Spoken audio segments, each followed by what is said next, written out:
Баршаңызға қайырлы күн достар, сіздермен бірге Кәмшат. Менің каналыма қош келдіңіздер. Бүгін сіздермен дәл осындай үй жағдайында тефтели сорпасын жасайтын боламыз. Менімен бірге болыңыздар.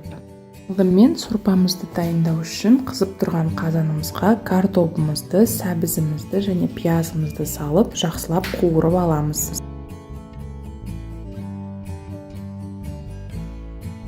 Сорпамыз қуырылып жатқан кезде біз тефтелиларды жасауға кірісеміз.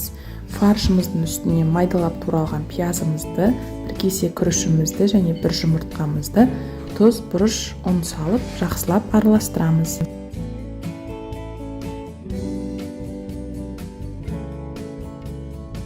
Қазанымызға бір ас қасық томатымызды салып, жақсылап бір араластырып аламыз да, үстіне қайнап тұрған суымызды жарты етіп құямыз.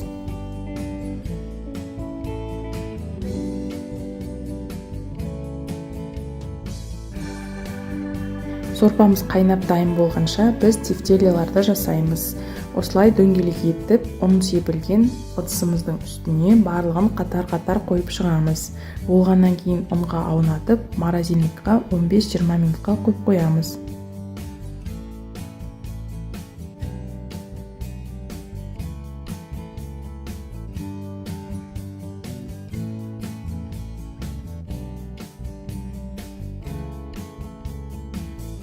Минуттан кейін мен тефтелиларымды аз ғана май құйып, сковородкада екі жағын қызартып қуырып алдым. Мен сол моментті видеоға түсіруді ұмытып кетіппін.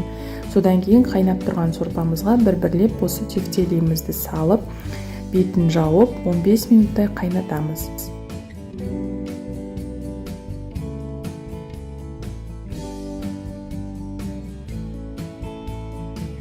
Мінекей достар, біздің тефтелиларымыз дайын болды, езілмей, әдемі болып пісті. Менің каналыма тіркеліп, лайк басып, қоңырауша белгісін басуды ұмытпаңыздар. Астарыңыз дәмді болсын. Видеоны соңына дейін қарағандарыңызға рахмет.